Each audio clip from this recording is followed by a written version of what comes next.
বিসমিল্লাহির রহমানির রহিম। আসসালামু আলাইকুম। কেমন আছেন আপনারা সবাই? আলহামদুলিল্লাহ, আমিও ভালো আছি। আজকে আপনাদের মাঝে আমি নিয়ে আসছি নুডলস রান্না। তো নুডলস আমরা সবাই কম বেশি রান্না করতে পারি।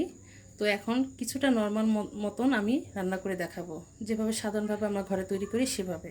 তো যা যা লাগবে, এখানে আমি এরকম দুটো প্যাকেট এখানে আমি খুলে নিয়েছি। দুটো ম্যাগি নুডলসের প্যাকেট এরকম করে ভেঙে নিয়েছি আমি। এখানে দুটো আছে। আধা চা চামচ পরিমাণ গোলমরিচের গুঁড়ো, ম্যাগি মশলা দুটো প্যাকেট, গাজর কিউব করা, রসুন কুচি, পেঁয়াজ কুচি আর একটা কাঁচামরিচ। লাগবে সয়া সস পরিমাণ মতন, টমেটো সস। আর এখানে আমি মুরগির মাংসটা রান্না করা, যে মুরগির মাংস আমরা রান্না করি সেই মাংস এখান থেকে এক টুকরো নিয়ে নিয়েছি একটু টেস্ট বাড়ানোর জন্য। তো এইভাবে আমি ছুরি দিয়ে কেটে নিয়েছি রান্না করা মুরগির মাংসটা। আপনারা চাইলে বুকের মাংস নিয়েও আপনারা জুলিয়ান কাট করেও রান্না করে নিতে পারি বাবুল জুসটাকে, তো যে যেভাবে রান্না করে। তাহলে চলুন আমরা রান্নায় চলে যাই। আমরা চুলোর কাছে চলে আসছি। আমি এখানে কিছুটা পানি তেল দিয়ে রেখেছিলাম যেন ঝরঝরা হয় লুডুসটা। তো জালটা বাড়িয়ে দিই, বিসমিল্লাহ জ্বালিয়ে দিলাম জালটা।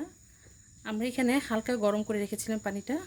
সামান্য একটু গরম হয়ে আসলে আমরা এর মধ্যে লুডুসটুকু দিয়ে দিব। এখন আমি এর মধ্যে লুডুসটুকু দিয়ে দিচ্ছি।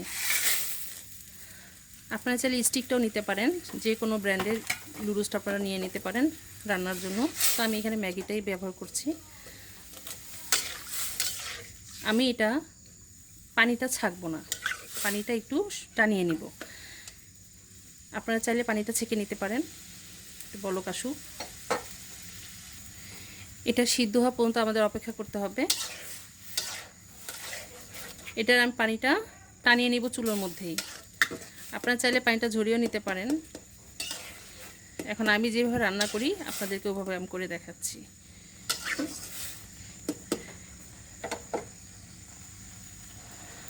আমাদের পানিটা শুকিয়ে আসছে।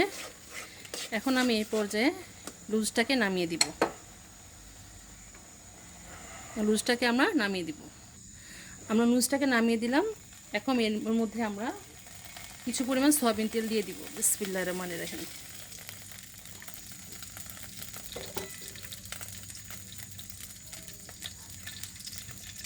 এখন আমি তেলটা দিয়ে দিলাম, গরম হয়ে আসছে। আমি ডিমের কথা বলতে ভুলে গিয়েছিলাম, তার জন্য সরি। আমি এখানে একটা ডিম নিয়ে নিব। এখন আমি এর মধ্যে রসুন কুচি এবং পেঁয়াজ কুচি একসাথে দিয়ে দেব। বিসমিল্লাহির রহমানির রহিম।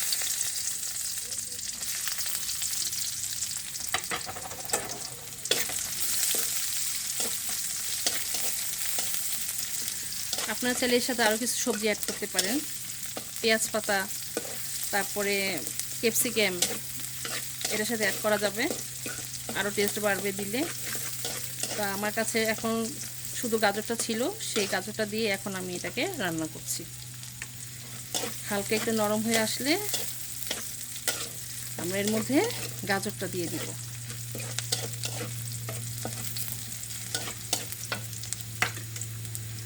আমাদের লুডুসটা এরকম রেখেছি, এই অবস্থায় থাকতে নামিয়ে ফেলছি। এই যে দেখুন, পানিটা নিজে ইচ্ছায় টেনে যাচ্ছে।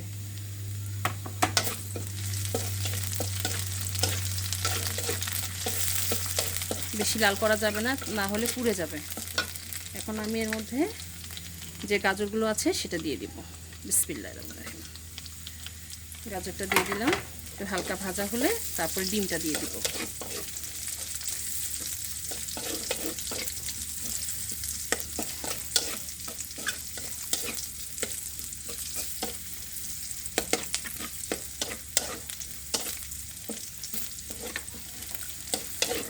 এখন আমরা এর মধ্যে যে ডিমটা আছে সেটা দিয়ে দিব। ডিমটা দিয়ে দিচ্ছি।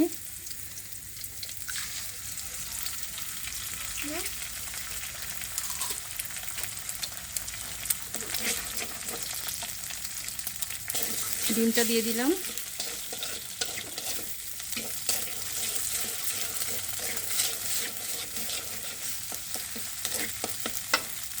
এখন এর মধ্যে এখান থেকে দুটো যে প্যাকেট আছে কাটা মশলা, সেটা আমি একটা দিচ্ছি, পরে আরেকটি দিব। এটা পুরোটা দিয়ে দিলাম।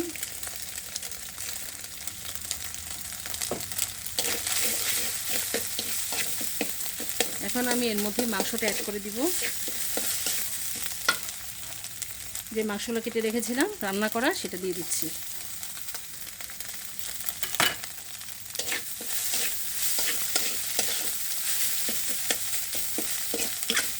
এখন এর মধ্যে আমি চুলাটা কম করে দিই, টমেটো সসটা দিয়ে দিব, পরিমাণ মতন টমেটো সস,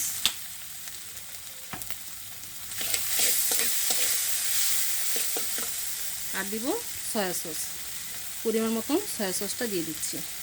আপনারা আপনাদের টেস্ট বুঝে দিবেন, নুডলসের পরিমাণ বুঝে, পানি, সস, মশলা সব।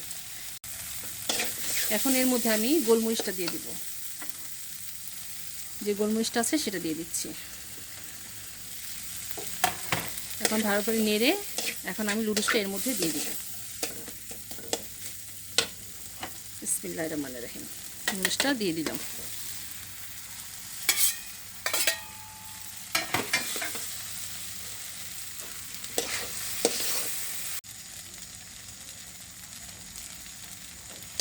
এখন আমরা এটাকে নেড়ে চেড়ে দিচ্ছি। এখন যে মশলাটা রয়ে গিয়েছে সেটা এখন দিয়ে দিব। দিয়ে দিলাম মশলাটা। এখন এটাকে ভালোভাবে নেড়ে চেড়ে আমরা নামিয়ে ফেলব। এটা তৈরি করতে বেশি সময় লাগে না, এভাবে একবার রান্না করে খেয়ে দেখবেন, মাশাআল্লাহ খেতে ভীষণ মজা।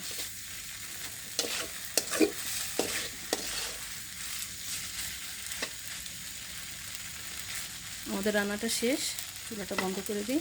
তাহলে চলুন পরিবেশনে চলে যাই। তৈরি হয়ে গেল আমাদের মজাদার ম্যাগি নুডলস।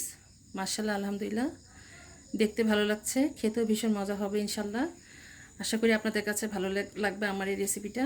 আপনারা বাসায় অবশ্যই একবার ট্রাই করবেন, আর বাচ্চারা তো খুবই পছন্দ করবে।